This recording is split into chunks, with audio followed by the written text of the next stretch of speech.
ठहराव करके क्या साबित करना चाहते हैं। मैं तो लोगों को एक ही चीज कहता हूं, हम सबको ये मौका मिलता है। पीपल्स पार्टी की काविश आपके सामने कि आज मैं आपको एहतजाज करते हुए नजर नहीं आ रहा हूं, मैं आपको कोई काम करते हुए नजर आ रहा हूं जिसका फायदा इस शहर की आवाम को, इस सूबे की आवाम को, इस मुल्क की आवाम को होगा। और यही इंशाल्लाह हमारा वजीर आला आ जाएगा, हमारी सूबाई हुकूमत आ जाएगी, उसकी भी यही काविश होगी। वो लोग जिनको आवाम ने रद्द किया हुआ है, वो लोग जिनको आवाम ने रिजेक्ट किया हुआ है, और आज पहली बार रिजेक्ट नहीं किया। आप मुझे बताइए, तारीख में क्या JUI को कराची शहर से कभी बहुत सारी सीटें मिली हैं? क्या GDA को, ग्रैंड डेमोक्रेटिक अलायंस को, कराची में तारीख में कोई एक सीट मिली है? जिस जमाने में जमात इस्लामी अपने उरूज पर थी, उस जमाने में कौमी असेंबली या सूबाई असेंबली के इंतखाबात में जमात इस्लामी को कराची वालों ने N ब्लॉक वोट नहीं दिया। किस बात का रोना है? मैं तो लोगों को बार बार कहता हूं कि एक बड़ी मुनफरिद सिचुएशन कराची शहर में मौजूद है, उसको अपॉर्चुनिटी के तौर पर हम तमाम सियासी कारकुनान को इस्तेमाल करना चाहिए। क्यों? क्योंकि कराची शहर में किसी एक सियासी जमात का इस वक्त कंट्रोल नहीं है। कराची शहर के अंदर बल्दिया उज़्मा कराची हो या 13 टाउन्स हो, पीपल्स पार्टी है, और सिंध हुकूमत पीपल्स पार्टी की है। कराची शहर के अंदर 9 टाउन्स में जमात इस्लामी है। कराची शहर में 3 टाउन्स में पाकिस्तान तहरीके इंसाफ है। कराची शहर के अंदर 15 कौमी असेंबली की नशिस्तों के ऊपर मुत्तहदा कौमी मूवमेंट है, और 7 नशिस्तों पर पाकिस्तान पीपल्स पार्टी है। यानी कि 4 सियासी जमातों का शहर में एक स्टेक है इस वक्त। तो क्यों ना हम लोग कंपीट करें एक दूसरे के खिलाफ, काम करने में, नारे लगाने में नहीं, वॉल चौकिंग में नहीं, अपनी जो पब्लिक की अमलाक है उसको नुकसान पहुंचाने में नहीं। आए सब साथ बैठे और बैठकर कराची वालों को बताएं कि हम आपके मसाइल कैसे हल कर सकते हैं। बाकी सड़कों को ब्लॉक करके, एहतजाज करके, शोर शराबा करके अगर मसाइल हल हो रहे होते तो मेरे ख्याल में नईमुर रहमान साहब इस वक्त अक़वाम मुत्तहदा के सेक्रेटरी जनरल बन चुके होते, हलीम आदिल शेख साहब OIC के सेक्रेटरी जनरल बन चुके होते, और GDA वाले मेरे ख्याल में तमाम सोलर सिस्टम को चलाने वाले कोई सोलर पैनल बन चुके होते। तो यार इन चीज़ों से बाहर निकलिए। ये कौम, ये शहर, ये सूबा, ये मुल्क काम डिजर्व करता है। हम सबको काम करना चाहिए, लोगों के मसाइल को हल करना चाहिए। मेरा आपसे सवाल ये है कि ये बताइए कि KMC में बॉलिंग एरिना बनने जा रहा है, तो इस बॉलिंग एरिना को KMC अपने फंड से बनाएगी सिटी गवर्नमेंट, या फिर ये प्राइवेट पार्टनरशिप के तहत बनेगा? जो इस वक्त स्ट्रक्चर मौजूद है ना, ये जो आपको नजर आ रहा है, ये KMC के पैसों से बना है, लेकिन बनने के बाद ये ऐसे ही पड़ा हुआ था। और आज से नहीं, साल से बड़े मेयर आए, बड़े एडमिनिस्ट्रेटर आए, इसकी हालत ज़ार तब्दील नहीं हुई। हमने फैसला किया कि बजाय इसके कि ये इमारत बंद पड़ी रहे, इसको कोई इस्तेमाल ना कर सके, और ये जो फॉल सीलिंग है, फर्श है, टाइल्स हैं, खिड़कियां हैं, ये सब तबाह हो जाए, हमने कहा क्यों ना इसको इस्तेमाल किया जाए। तो इस पर जो इन्वेस्टमेंट करेगी उसमें KMC का कोई लेना देना नहीं होगा, प्राइवेट सेक्टर इस पर इन्वेस्टमेंट करेगा, और उसके जो समरात हैं रेंट की शक्ल में वो KMC को मिलेंगे, और अच्छी सस्ती एक सहूलत की शक्ल में कराची वालों को इंशाअल्लाह मिलेंगे। पाकिस्तान को पार्टी की कोशिश भी है और ख्वाहिश भी है कि सिंध असेंबली के जो स्पीकर और डिप्टी स्पीकर है उनको बगैर मुकाबले के मतलब कराया जाए, तो क्या MKM इस बात पे राजी हो पाएगी और पाकिस्तान को पार्टी MKM को राजी ये कर पाएगी? यार ये पीपल्स पार्टी की बिल्कुल भी ये तरजीह नहीं है। पीपल्स पार्टी की तरजीह है, बिलावल साहब की तरजीह है लोगों की खिदमत करना।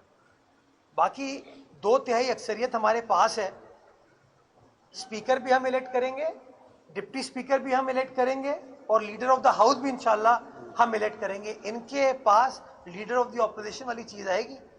मैं चाहता हूं, और मैं एक बार फिर कहूँगा, एम्फसाइज करना चाहूँगा कि हम सबको मिलकर काम करने की ज़रूरत है।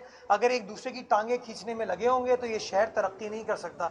अगर हम इस शहर के साथ सिंसेयर हैं, इस सूबे के साथ सिंसेयर हैं, यहाँ की आवाम के साथ सिंसेयर हैं, तो हमें मिलकर काम करना होगा। और पीपल्स पार्टी ने हमेशा मफावमत का मुजाहरा किया, हमने कोशिश की है कि सबको साथ लेकर आगे बढ़ें। तो हम तो ये ऑफर करेंगे, आइए अच्छे माहौल को क्रिएट कीजिए, अफरा तफरी ख़त्म कीजिए, गलत काम करें तनकीद करें, अच्छा काम करें हमारे साथ खड़े हो, मिलकर चीज़ों को बेहतर कर सकते हैं। तो मैं उम्मीद करता हूँ कि आने वाले वक्त में ये लोग होश से काम लेंगे और जो जोश वाले भी हैं वो जोश के साथ होश को इनकॉर्पोरेट करेंगे और मिलकर हम इंशाअल्लाह यहाँ की आवाम की खिदमत कर पाएंगे। मुर्तज़ा भाई, कराची में एक बड़ा मसला स्ट्राइक का है।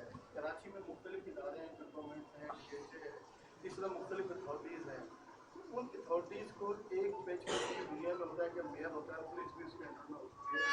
कराची जैसे मेगा जो सिटी है उसमें ये सिस्टम क्यों नहीं हो सकता? क्या कानूनी, क्योंकि आप बैरिस्टर भी हैं, एक्सपर्ट भी हैं, हवाले से इसमें कुछ वजूहत है? और सेकंड मेरा सवाल ये कि कराची के जो मुख्तलिफ ग्राउंड्स हैं, जिसमें 16 ग्राउंड्स एमसी के, शायद उसमें से 2-3 आपके रेंट मिलता है, बाकी सब लोगों ने कब्जा किया हुआ, उस हवाले से लीगल क्या आपका है? मैं सेकंड का पहले जवाब देता हूँ। इस पर मैं यहाँ सैफ साहब मौजूद हैं, इन्होंने बड़ी मेहनत की इन ग्राउंड्स के ऊपर, जो कि माजी में शादियाँ हो रही थी वहाँ पे या प्राइवेट लोग उसको इस्तेमाल कर रहे थे, केएमसी को पैसे नहीं आ रहे थे। वो फाइल उन्होंने हमारे सामने पुटअप किया, आज ही मैंने उसको मंजूर किया है, जिसके अंदर अगेन इन्होंने कंट्रोल तो संभाल लिया था, लेकिन अब एक अडॉप्शन की पॉलिसी के तहत, जिसके तहत केएमसी का एक तो नाम आवेदा किया जाएगा उसके ऊपर कि केएमसी की मिल्कियत है वो, और दूसरा ये केएमसी को पैसे दिए जाएंगे उसके मुफ्त में। जो है ना, क्या कहते हैं, माले गनीमत जो लूटा जा रहा था ना, वो अब इस शहर के अंदर इंशाल्लाह नहीं होगा। तो मैं इनकी टीम को मुबारकबाद पेश करना चाहूँगा कि बड़े प्रेशर को सस्टेन करते हुए इन्होंने उन चीज़ों को लिस्ट डाउन भी कर लिया, प्रपोजल हमें दिया है। तो एक अडॉप्शन पॉलिसी शफाफ हम लेके आ रहे हैं और कोशिश करेंगे कि उस अडॉप्शन पॉलिसी के तहत इस शहर की खिदमत कर सके। जो दूसरी आपने बात की मल्टीपल अथॉरिटीज़ की, बात आपकी दुरुस्त है। आए दिन कंटेम्प्ट होती है।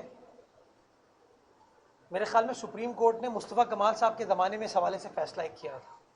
इफ्तिखार चौधरी साहब उस ज़माने में चीफ जस्टिस थे, आज तक इस हवाले से कोई काम नहीं हुआ। तो क्यों ना अदालत जहाँ और चीज़ों को पूछती रहती है तो इस चीज़ को भी पूछ ले, हमें तो रोज़ बुला के पूछ लेते हैं, तो इसके ऊपर ज़रा वफाकी हुकूमत से ही पूछ ले। इसमें बुनियादी रुकावट ये है कि जो कराची शहर के अंदर कंटोनमेंट्स हैं, केपीटी है, सिविल एविएशन है, पाकिस्तान रेलवेज़ है, ये सारे वफाकी इदारे हैं। इन वफाकी इदारों को किसी सूबाई कानून के तहत आप नहीं रेगुलेट कर सकते। अगर आप करेंगे तो आप आइन के मुखालिफ काम करेंगे। आइन ये कहता है कि फेडरल लॉ प्रिवेल करेगा।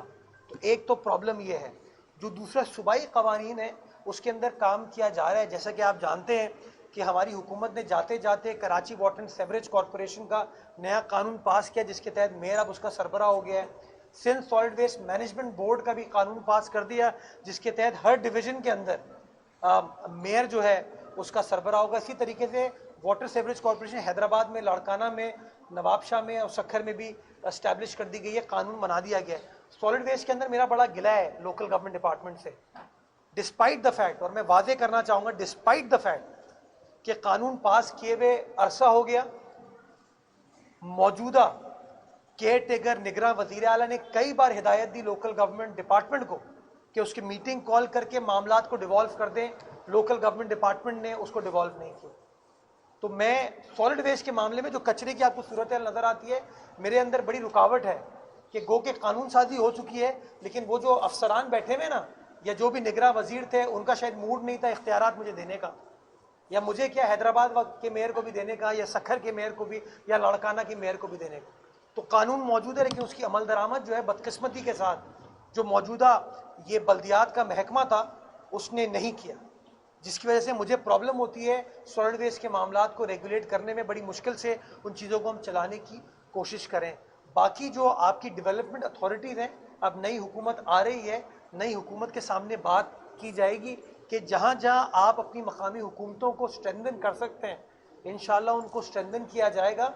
मैं समझता हूँ मेरी सियासी जमात कमिटेड है इस हवाले से कि हमें बल्दियाती निज़ाम को मज़ीद मजबूत करने की ज़रूरत है ताकि लोगों की मज़ीद बेहतर खिदमत की जा सके। जी ज़माना हो गया मेयर कप या मेयर गेम्स के हुए हुए, एडमिनिस्ट्रेटर साहब ने 14 साल के बाद गेम कर, आई थॉट मैं डर गया आपके ज़माना हो गया आपको मेयर बने हुए।